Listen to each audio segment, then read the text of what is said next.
কোরআনুল কারীমের অত্যন্ত গুরুত্বপূর্ণ শিক্ষণীয় দীক্ষণীয় একটি সূরা সূরাতুস সাফ। কোরআনুল কারীমের অত্যন্ত অর্থবহ সূরা সূরাতুস সাফের 10 থেকে 13 নম্বর আয়াতে কারিমা আমরা তেলাওয়াত করলাম এবং সরল অনুবাদ পেশ করলাম। এই চারটি আয়াতে কারিমায় 10 থেকে 13 নম্বর আয়াতে কারিমায় আল্লাহ সুবহানাহু ওয়া তাআলা এমন এক ব্যবসার সন্ধান দিলেন যে ব্যবসা করতে পারলে জাহান্নামের আগুন থেকে বাঁচা যাবে, জান্নাতের সুশীতল ছায়াতলে আশ্রয় পাওয়া যাবে, গুনাহ খাতা মাফ হয়ে যাবে, আল্লাহর পক্ষ থেকে সাহায্য এবং বিজয় আসবে। সুবহানাল্লাহ। আল্লাহ রাসূলের অন্যতম প্রিয় সাহাবী আব্দুল্লাহ বিন সালাম রাদিয়াল্লাহু আনহু বর্ণনা করেন, একদিন আমরা কয়েকজন আল্লাহ রাসূলের সাহাবী বসে আলোচনা করছিলাম, আরে আল্লাহ রাসূল যদি আমাদের বর্ণনা করতেন কোন আমলটা আল্লাহ সুবহানাহু ওয়া তাআলার কাছে প্রিয়, কোন আমলটা করলে জাহান্নামের ভয়াবহ আযাব থেকে বাঁচবো, কোন আমলটা করলে জান্নাতের সুশীতল ছায়াতলে আশ্রয় পেয়ে যাব, আমরা আলাপ আলোচনা করছিলাম কিন্তু কথা বলার সাহস কেউ করছিলাম না, বিশ্ব নবীকে কেউ বলছিলাম না। কিছুক্ষণের মধ্যে আল্লাহ রাসূলের পক্ষ থেকে একজন দূত আসলেন। আল্লাহ রাসূলের পক্ষ থেকে প্রেরিত দূত এসে বললেন, আব্দুল্লাহ বিন সালাম থেকে শুরু করে উপস্থিত সবার নাম ধরে ধরে বললেন, বিশ্ব নবী আপনাদেরকে ডাকছেন। জোরে কোন সুবহানাল্লাহ। আল্লাহ রাসূলের দরবারে যারা হাজির হয়ে গেলেন, বিশ্ব নবী সাইয়্যিদুল মুরসালিন মুহাম্মদুর রাসূলুল্লাহ আব্দুল্লাহ বিন সালাম থেকে শুরু করে উপস্থিত সাহাবীদের উদ্দেশ্যে সূরাতুস সাফ শুরু থেকে শেষ পর্যন্ত আয়াতে কারিমা তেলাওয়াত করলেন। এর মানে তারা জানতে চেয়েছিলেন কোন আমলটি করলে আল্লাহ সুবহানাহু ওয়া তাআলা খুশি হয়ে যান, কোন আমলটি করলে জান্নাতে যাওয়া যাবে, কোন আমল করলে জাহান্নামের ভয়াবহ আযাব থেকে মুক্তি পাওয়া যাবে। আল্লাহ সুবহানাহু ওয়া তাআলা তার পয়গম্বরের মাধ্যমে সেই সুসংবাদটুকু জানায় দিলেন। যেই অংশটুকু আমরা তেলাওয়াত করলাম, সরল অনুবাদ পেশ করলাম, এই আয়াতে কারিমার মাধ্যমে ইঙ্গিত করা হলো যদি তোমরা এই ব্যবসা করতে পারো জাহান্নামের আগুন থেকে বাঁচবে, জান্নাতে যাবে, গুনাহ খাতা মাফ করে দেওয়া হবে, আর আল্লাহর পক্ষ থেকে সাহায্য বিজয় আসবে। জোরে করে আল্লাহু আকবার।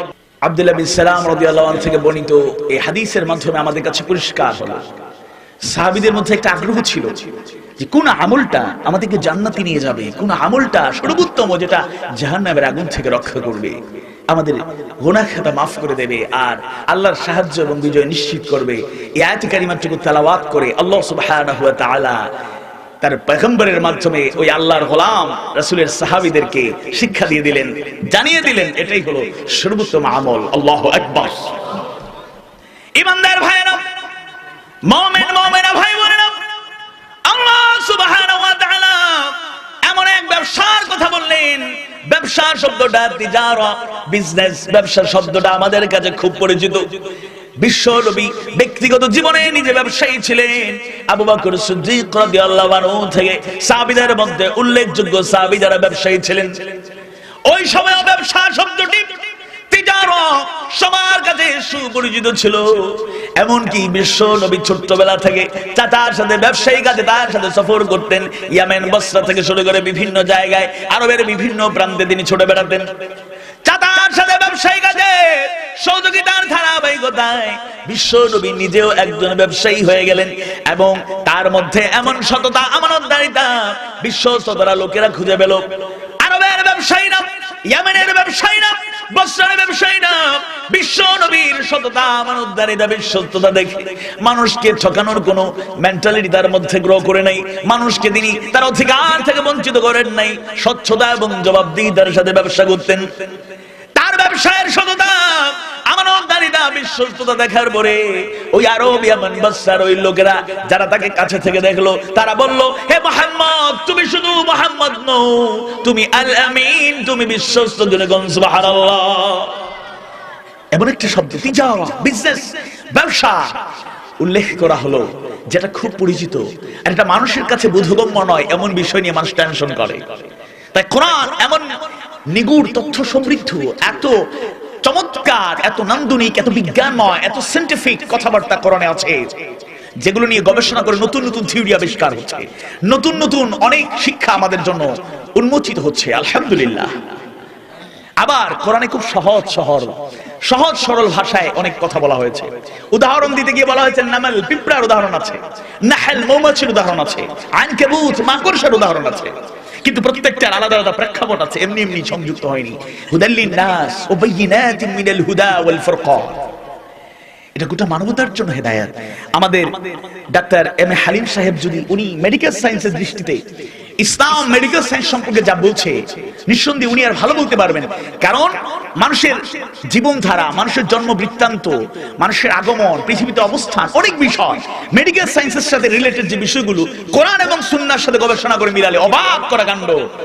অবাক করার বিষয় হলো মেডিকেল সায়েন্টিস্টরা আজকে অভিভূত, ইসলাম সম্পর্কে যারা জানেন, ইসলাম এবং সায়েন্স মেডিকেল সায়েন্সের সমন্বয় ঘটালে তারাই অবাক হয়ে যান। ঈমান বাড়ে না কমে? আল্লাহু আকবার।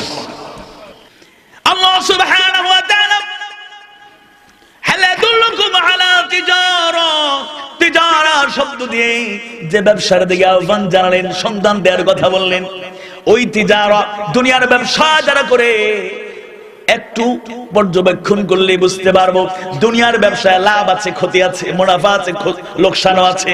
কিন্তু আল্লাহ সুবহানাহু ওয়া তাআলা যে ব্যবসায়ের সন্ধান দিলেন, এতে শুধু মুনাফা আছে, ক্ষতির কোনো কারণ নাই। জোরে করে আল্লাহু আকবার।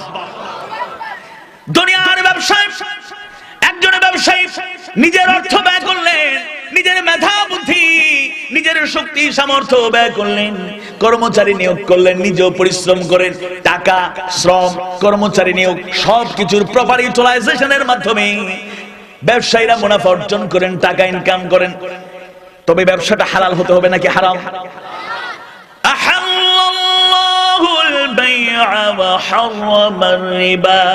আল্লাহ ব্যবসাকে করেছেন হালাল, সুদকে করেছেন হারাম। সুতরাং ব্যবসা হালাল, এই ব্যবসা হালাল বলতে কোন লাগবে? দুনিয়ার মানুষ যদি হালাল ব্যবসা করে শুধু টাকা ইনকাম নয়, অবশ্যই ঈমানের সাথে, স্বচ্ছতার সাথে, যদি মানবতার সেবায় না ঠকে মানুষ অধিকার ফিরে পায়, মানুষের অধিকার প্রতিষ্ঠার জন্য যদি করে, এটা শুধু ব্যবসা থাকবে না, বাস্তব জীবনে সেটা একটা বড় সওয়াবের কাজ হয়ে যাবে। যেরকম ঠিক কিনা? একদিকে ব্যবসায়ীরা অনেক কষ্টের বিনিময়ে মুনাফা অর্জন করে, অন্যদিকে আল্লাহ সুবহানাহু ওয়া তাআলা যে ব্যবসার সন্ধান দিলেন, সেই ব্যবসা পুঁজি হলো 2টা আর মুনাফা হলো 4টা, বেশি না কম? এমন মুনাফা আল্লাহ সুবহানাহু ওয়া তাআলা ঘোষণা করলেন, এই মুনাফা 2 ভাগে বিভক্ত। আখিরাতের জিন্দেগিতে, অনন্তকালের জিন্দেগিতে 2টা মুনাফা, আবার দুনিয়ার জিন্দেগিতে নগদ 2টা মুনাফা। সুবহানাল্লাহ। তুনজিকুম মিন আযাবিন আলীম, এমন ব্যবসার সন্ধান রাব্বুল আলামিন দিলেন যে ব্যবসা করলে নিঃসন্দেহে জাহান্নামের আগুন থেকে মুক্তি পাওয়া যাবে।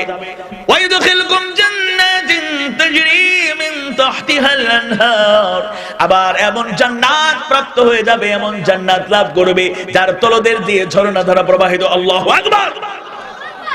এটা হলো আখিরাত। আবার আমরা একটু নগদে বেশি বিশ্বাসী, তাই না? নগদ না পাইলে দুর্বল ইমানদার, আর সব তো আখিরাত। দুনিয়ায় কি পাইলাম? নাউযুবিল্লাহ বলবেন। মুমিন শুধু দুনিয়ার জন্য পাগল? নো, নেভার, কখনোই নয়। আল্লাহ সুবহানাহু ওয়া তাআলা তাই মুমিনদের অনুপ্রাণিত করার জন্য দুনিয়ায় 2টা মুনাফার কথা বললেন। ইয়াগফির লাকুম যুনুবাকুম, তোমাদের গুনাহ খাতা মাফ হবে, এটা দুনিয়া না আখিরাতে। আল্লাহ কবুল করুন, বলুন আমিন। আল্লাহ আমাদের সকল গুনাহ খাতা মাফ করে দিন, বলুন আমিন। ইয়াগফির লাকুম যুনুবাকুম, গুনাহ খাতা মাফ করে দেওয়া হবে। এটা মুমিন মুমিনাদের জন্য দুনিয়ার জিন্দেগিতে বড় একটা মুনাফা, বড় একটা পুরস্কার। আরো গুরুত্বপূর্ণ আরেকটা পুরস্কারের ঘোষণা আল্লাহ দিলেন, নাসরুম মিনাল্লাহি ওয়া ফাতহুন করিম, আল্লাহর পক্ষ থেকে সাহায্য, সন্নিকটবর্তী বিজয় দরকার আছে না নাই? ইমানদার ভাইরা, মুমিন মুমিনা ভাই বোনেরা, আমাদের চট্টগ্রাম বিভাগের গুরুত্বপূর্ণ জেলা কক্সবাজার সমুদ্র সৈকতের পরিবেষ্টিত সেই সুন্দর জেলা উখিয়া টেকনাফের খবর আমরা 2 বছর থেকে ধারাবাহিকভাবে রাখছি। উখিয়া এবং টেকনাফের পার্শ্ববর্তী দেশে শাসকদের নির্যাতন নিপীড়ন সীমালঙ্ঘনের কারণে 10 লক্ষেরও বেশি মুমিন মুমিনা উখিয়া টেকনাফে আশ্রয় নিয়েছে। আজকে ওই মিয়ানমারে যারা ঘর বাড়ি হারালো, আত্মীয় স্বজন থেকে বিচ্ছিন্ন হয়ে গেল, জায়গা জমি সম্পদ থেকে বঞ্চিত হয়ে গেল, তাদের আল্লাহর সাহায্য দরকার আছে না নাই? আর আসতে বললাম দরকার আছে না নাই? কাছে থেকে ওই মিয়ানমারের রোহিঙ্গা মুমিনাদের চোখের পানি আর্তনাদ দেখার সৌভাগ্য হয়েছে। কলিজায় ফুরফুর হয়ে যায় তার ব্যথার কথাগুলো যদি শুনি। আহারে, শুধু একটাই অপরাধ, তাদের ঈমান খুব মজবুত আমরা বলবো না, আমরা তো সবাই মুসলমান, 90% মুসলমানের দেশ বাংলাদেশ, কিন্তু ঈমান আমলের পর্যালোচনা যদি করি হাতে গোনা কয়জন মানুষ পাবো কথা এবং কাজে আমরা প্রকৃত মুসলমান। আল্লাহ রাব্বুল আলামিন কোরআনে বলছেন, ওয়া ক্বাদা রাব্বুকা আল্লা তা'বুদু, অবশ্যই তোমাদের উপরে ইবাদতকে আবশ্যক করে দেওয়া হয়েছে, ইল্লা ইয়াহু, আমি আল্লাহ ছাড়া কাহারও ইবাদত করা যাবে ও আল্লাহ আমরা তোমার ইবাদত করব কেন? ইন্নাহু হুয়া ইউবদিউ ওয়া ইউঈদ, আমি তোর শুরুর মালিক, আমি তোর শেষের মালিক, আমি যে মালিক, তুই যে আমার সৃষ্টি, আমি যে তোর স্রষ্টা, এই জন্য কপালটা নাকটা মাটিতে লাগায়া শুধু স্বীকারোক্তি দিবি তুই আমার বান্দা, আমি আল্লাহ খুশি। এটা হাজিরা, 24 ঘন্টার ভিতরে 1 ঘন্টা লাগে না নামাজ পড়তে সব মিলায়া। তো এই হাজিরাটা কেন দিছেন? ওই বান্দা যেন বলে আল্লাহু আকবার, আল্লাহ মহান, ঠিক আছে কিনা? এই হাজিরাটা দেওয়ার জন্য, এই জন্য আল্লাহ পাক নামাজটা লাগাই দিছে। হাজিরা না দিলে কি বেতন আশা করা যাবে? কতক্ষণ বেতন আশা করা যাবে? হাজিরা দিতে হবে। আল্লাহ বলে বান্দা তুই নামাজ পড়, পয়রা জমিনে বিচরণ কর, তোর জিন্দিগি, তোর বন্দিগি, তোর খাদ্য, তোর চলাফেরা, তোর বর্জি, তোর যা আছে পরিবার পরিজন সবাইকে সময় দে। তা আমি যে তোরে বানাইছি, আমারে কি সময় দিতে না? তোর গলা পর্যন্ত বানাইছে ফেরেশতারা, আর তোর চেহারাটার আমি আল্লাহ নিজে বানাইছি। এও কেমনে বানাইছি? কোন ফায়া কোন বইলা না, একবারে নিজের হাত দিয়ে বানাইছে। খলাকতু বিয়াদাইয়া, আল্লাহ বলেন আমি তোমারে বানাইছি নিজের কুদরতি হাত দিয়া। এই যে জায়গাটা বানাইছি, এই জায়গার মধ্যে একটা জবান দিছি আমি আল্লাহকে ডাকার জন্য, এখানে একটা কান দিছি আমি আল্লাহর ডাক শোনার জন্য, এখানে 2টা চোখ দিছি আমার সৃষ্টি দেখার জন্য, এই জায়গার ভিতরে আমি জিহ্বা দিছি, জিহ্বাটা দিছি স্বাদ অনুভব করার জন্য, এই জায়গার মধ্যে 2টা পয়েন্ট রাখছি, একটা পয়েন্ট হলো নাক আর একটা হলো মুখ।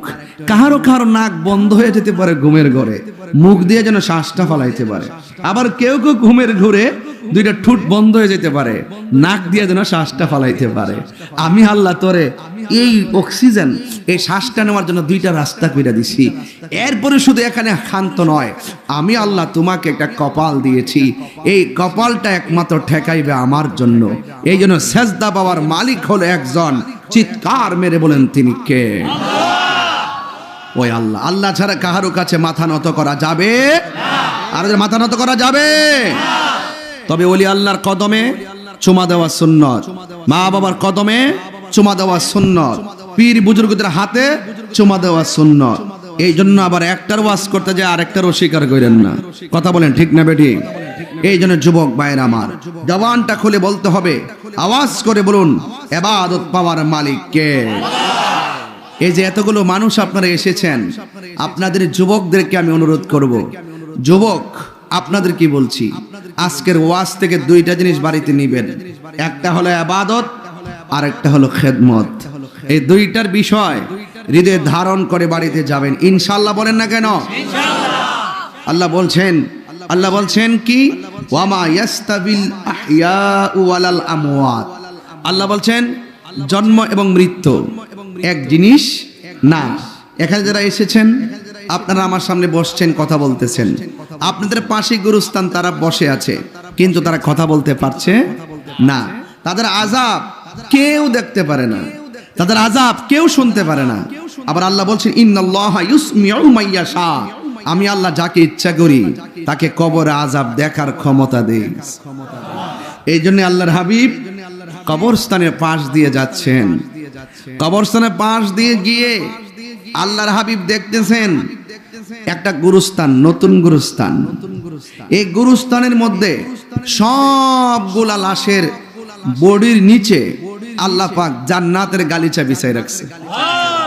আচ্ছা বলুন তো, ওই গুরুস্থানের কপাল ভালো না খারাপ? আল্লাহর হাবিব বলেন মনোযোগ থাকবে তো আপনাদের? আমি লাইনের বাইরে একটা কথা বলবো না, আর আমি এগুলো এখন বলিও না। আল্লাহর হাবিব বলেন, আমি দেখলাম গুরুস্থানের মধ্যে, এই বুড়ির পাড়ের মধ্যে গুরুস্থান আছে না নাই? আল্লাহর হাবিব বলেন, আমি গুরুস্থানের মধ্যে গেলাম, গুরুস্থানের মধ্যে গিয়ে দেখলাম সবগুলা লাশের বডির নিচে জান্নাতের গালিচা বিছিয়ে রেখেছেন কে? আমার নবী উম্মতের কান্ডারি। আমার নবী যখন দেখেছেন প্রত্যেকটা লাশের নিচে জান্নাতের গালিচায় বান্দাগুলা ঘুমাইতেছে, আমার নবী মুচকি মুচকি হাসতেছে। সাহাবীরা বলে, ইয়া রাসূলুল্লাহ, ইয়া হাবিবাল্লাহ, নবী গো, এসেছেন জবানটা বন্ধ করে ঢুকেছেন, হঠাৎ করে কেন গোরস্থানের মানুষগুলা দেখে আপনি আনন্দিত? আমার নবী বলে, উম্মত, আমার উম্মত যখন পরকালে আনন্দে থাকবে, সুখে থাকবে, আমি নবীর মতো এত আনন্দ পৃথিবীর কেউ হবে না। আল্লাহর হাবিব দেখার পর আর একটু সামনে গেল। সামনে যাওয়ার পরে দেখতেছেন একটা কবর। ওই কবরের পাশে যাইয়া আল্লাহর হাবিবের হাসি মুবারক বন্ধ হয়ে গেছে, চোখের পানিগুলা দর দর করে বুক ভেসে পড়তেছে। আপনারা জবান খুলে গন, আমার নবী কি রহমত না গজব? ওয়ামা আরসালনাকা ইল্লা রাহমাতাল লিল আলামিন। উম্মতের সুখে আমার নবী সুখী, উম্মতের দুঃখে আমার নবী দুঃখী।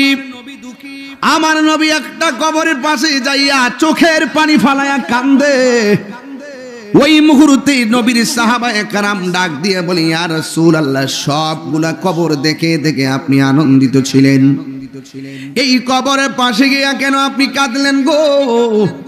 আমার নবী, আপনার নবী ডাক দিয়ে বলে, সাহাবীরা প্রশ্ন করো না, দৌড়ায়া তাড়াতাড়ি বাজারে যাও, বাজারে যাইয়া এলান করে দিবা, এই গুরুস্থানের ভিতরে যত মানুষ এসেছে, যত মানুষকে কবর দিয়েছে, তাদের আলিয়া উলাদ যেন যার যার কবরের পারে আগামীকাল দাঁড়ায়া যায়। আল্লাহর হাবিব ঘোষণা দেওয়ার পরে সব সাহাবায়ে কেরাম দৌড়াইয়া বাজারে ঘোষণা দিল, গুরুস্থানে কার কার আপনজন দাফন করেছেন, যার যার কবরের পারে যায় আপনজনদের পাশে দাঁড়াইতে হুকুম করেছেন রাহমাতুল লিল আলামিন। আপনারা জবান খুলে বলুন, নবীর কথা অমান্য করার সাহস কারও আছে? নবী আমার ঘোষণা করে দিলাম, সব মানুষগুলো ওই কবরের পারে দাঁড়ায় গেছে। সাহাবায়ে কেরাম অপেক্ষা করতেছে, যেই কবরের পাশে দাঁড়ায় নবী কাঁদছে, না জানে ওই কবরের পাশে কে আয়েশা দাঁড়ায়। আমার নবী, আপনার নবী রাহমাতুল লিল আলামিন যখন বলল সবাইকে আসতে বলো, ওই মুহূর্তে সব কবরের পাশে যাইয়া দাঁড়ায়া গেছে। আর নবী যেই কবরের পাশে যাইয়া দাঁড়াইছে, ওই কবরের পাশে নবী তাকায়া দেখেন, সাহাবেরা তাকায়া দেখেন, একটা বুড়া মহিলা লাঠি ভর কইরা কইরা ওই কবরের পাশে দাঁড়ায়া গেছে। জিত থেকে বের হয়ে জুতা না পেয়ে নারাজ, কারণ তার নজর জুতার দিকে, জুতা নাই। আরেকজন যার জুতা হারিয়েছে, সে মসজিদ থেকে বের হয়ে নারাজ হয় নাই। প্রশ্ন করে, কিরে ভাই, জুতা তো তোমার হারিয়েছে, তুমি নারাজ হও নাই কেন? তখন সে উত্তর দেয়, আরে জুতা গিয়েছে, আজ না হয় কাল কিনতে তো পারবো, না হয় বন্ধুর থেকে দান নিতে পারবো। আমি ভাবতেছি, আল্লাহ যদি আমার দুই পায়টাই নিয়ে যাইতো আমার কি হতো? আমি জুতার দিকে মনোযোগ দিচ্ছি না, হাঁটার জন্য যে এখনো পা আছে সেটার জন্য আল্লাহর দরবারে শুকরিয়া করতেছি। তো চিন্তা যার যেমন, তার পাওয়াটাই তেমন। কেউ জুতার দিকে তাকায় নারাজ হয়ে আছে, কেউ খালি পাটা দেখে শুকরিয়ার আদায় করতে আছে। মনে রাখবেন, রব সবাইকে দেয়, কাউকে বঞ্চিত করে না। ফেরাউনের মতো বাটপারকেও রব দান করেছেন, দেন নাই? একটু জোরে বলেন, দেন নাই? নমরুদের মতো জালিমকে আল্লাহ দেয় নাই? আবু জাহিলের মতো বাটপারকে দেয় নাই? তো যেই রব, আপনার যেই রব দুশমনদের জন্য এত দয়াবান, আপনি তো আর আবু জাহেলের মতো বাটপার নয়, আমি তো আপনার ফেরাউনের মতো বাটপার নয়। আমরা তো গুনাহগার, কিন্তু বেয়াদব তো নয়। বেয়াদবদের জন্য যে রব এত দয়া করেছেন, গুনাহগারদের জন্য দয়া আরো বিশাল আছে। সুবহানাল্লাহ। আর আপনি আমি তো যাই হোক, যেমনই হোক, গুনেহগারম সিয়াকারম ওয়ালাকিন বদস্তম হস্ত দামানে মুহাম্মদ, যাই হই যেমনই হই, উম্মত তো রহমাতুল লিল আলামিনের উম্মত, তো সেই নবীর যেই নবীর ভ্রমণটাই ছিল মেরাজ। সুবহানাল্লাজি আসরা বিআবদিহি লাইলাম মিনাল মসজিদিল হারাম ইলাল মসজিদিল আকসা। আল্লাহ যেই নবীকে হাবিবের আসন দান করেছেন, সমস্ত নবীদের ইমাম, রাসূলদের ইমাম বানিয়েছেন, সেই নবীর উম্মতের খাতায় আপনার আমার মতো গুনাহগার পাপীর নাম লেখা আছে। সুবহানাল্লাহ। বেশি বেশি কি করতে হবে? জোরে বলেন, শুকরিয়া বলেন, বেশি বেশি। আর একটু জোরে বলি, যেমন আপনারা তরকারি যেটা দিয়ে পান, ঘরে চিল্লা পাল্লা না কইরা বিসমিল্লাহির রহমানির রহিম, আর মনে মনে ভাববেন অনেক বান্দা এখনো আছে যে তরকারি পর্যন্ত দেখে নাই, শুধু ভাত নিয়ে বসে আছে। পৃথিবীতে আছে না নাই? অনেকে হয়তো এখনো টেনশন করতেছে কখন ভাতের টাকাটা হবে, কিন্তু আল্লাহ আপনার সামনে ভাত দিয়ে দিয়েছে। আজকে থেকে আমরা করার চেষ্টা করব, বলেন ইনশাআল্লাহ। আজকে লেগে গেলাম একদম একদিনে পাক্কা হয়ে যাব তা নয়, এই কথা যে প্রতিদিন মনে থাকবে সেটাও নয়। শুধু আমাদের এতটুকু মনে রাখতে হবে, যখনই মনে পড়বে তখনই আমরা এই কাজটা করতে লেগে যাব, তাহলে একদিন অভ্যাস হয়ে যাবে। আল্লাহ সহযোগিতা করবেন, বলি আমিন। একটা হচ্ছে শুকরিয়া, আরেকটা হচ্ছে ইস্তেগফার, আরেকটা কি? বেশি বেশি করে আল্লাহর কাছে ক্ষমা চাওয়া। কয়টা বললাম? দুইটা। 3 নাম্বার, বেশি বেশি নবীজির উপর দরুদ। কয়টা? 3টা। নম্রতা, ভদ্রতা, ধৈর্য, সহ্য। 7টা জিনিসকে যদি আপন করতে পারি, কঠিন রাস্তাটাও আল্লাহ দয়া করে সহজ করে দিবে। আর একটু মোহাব্বতের আওয়াজে বলি সুবহানাল্লাহ। আল্লাহ আমাদের সকলের হাজিরি কবুল করুন, আমিন। বিরক্ত হন নাই তো আপনারা? আজকে এখান থেকে ঘরে গিয়ে গত 1 মাস 2 মাসে আপনার ঘরে পরিবারে যা কিছু হয়েছে আর কি, যাই হয়েছে, ভিতরে হোক বাইরে হোক মোবাইলে হোক, কেউ কি এরকম অশান্তি চায়?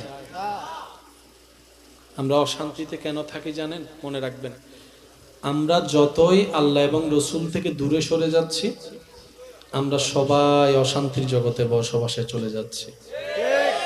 আল্লাহর পথে থাকলে, আল্লাহর কাছে থাকলে লাভ কি জানেন? আপনি যেখানেই থাকবেন না কেন, সেটা গাছতলা হোক আর বাসতলা, আপনার জন্য শান্তির ব্যবস্থা রব্বুল আলামিন করে দিবেন। এটা রবের ওয়াদা। তাহলে একটু উত্তর দেন তো, এই জীবনে যা আমাদের অশান্তি হয়েছে, এগুলা কাদের দোষে? আমাদের দোষে। বলেন না কাদের দোষে ভাইয়া? আমরা নিজেরার ভুল অপরাধের কারণে নিজেরাই সাজা পাইছি। একটু জোরে বলেন, ঠিক কিনা? এই পৃথিবীতে যত দুর্যোগ হচ্ছে, সবকিছুর পিছনে কোনো না কোনোভাবে আমি দায়ী, না হয়তো আপনি দায়ী। একজনের কারণে একজন। আচ্ছা সব বাদ দেন, মানুষ মারা গেলে লাশ বের করতে হবে না? ভাই একটু জোরে বলেন। এটা তো কম্পালসারি। লাশ বের করার আগে, আপনার খাটে নিয়ে বের করার আগে অন্তত গোসল তো দেওয়াইতে হবে। অনেক জায়গা দেখেন বিশাল জায়গা, কিন্তু লাশ গোসল দেওয়ার কোনো জায়গা নাই। এবার বলেন দোষ কাদের? একজন মানুষ শুধু আসা যাওয়া করতে পারে, 2 জন আসলে আটকায় যায়। ঘরগুলোকে সেভাবে প্রতিযোগিতা করে, বলেন হিংসা করেন, অহংকার, আমরাই তুলতেছি। হয়তো আপনি তুলেছেন, না হয় আমি তুলেছি। লাশটা বের করার মতো আর খাটিয়ে ঢুকানো যাচ্ছে না। এবার বলেন দোষটা কাদের? জোরে বলেন না। আমরাই আমাদের পৃথিবীটা নষ্ট করে ফেলছি। যে যাই বলেন, এটাই সত্য। গ্লোবাল ওয়ার্মিং, আগে ছিল আমাদের 6 ঋতু। বাংলাদেশে কয় ঋতু? এখন 6 ঋতুর দেখা পাওয়া যাচ্ছে আমাদের দোষে। কষ্ট নিচ্ছেন? আমি আপনাদের দোষ দিচ্ছি না, আমি আমার দোষ দিচ্ছি। আমার দোষে আপনি সাজা পাচ্ছেন, আপনার দোষে আমি সাজা পাচ্ছি। সিগারেট খেয়ে সিগারেটের ধোঁয়া কল্যাণকর নাকি খারাপ? সিগারেট খাচ্ছি আমি, টাকা আমার। অনেকে কেউ যদি আমাকে জিজ্ঞেস করে আমি কি বলবো? আর বাবা টিয়া দেয়া হয় দিত আর কি স্বাভাবিক। উনি অনেকে বলে আর বাবা টিয়া দেয়া হয়। আচ্ছা ভাই, আমার কথায় কষ্ট নিবেন না প্লিজ, কারণ আমরা এসেছি ইসলাহ করতে, নিজেদেরকে শুধরানোর চেষ্টা করতে, রবের দরবারে ভিক্ষা করতে। কথা বলেন ঠিক কি না? কারণ আমরা কেউ ফেরেশতা, আমাদের সবার ভিতরে সওয়াবের চাইতে গুনাহ বেশি। কথা বলেন ঠিক কি না?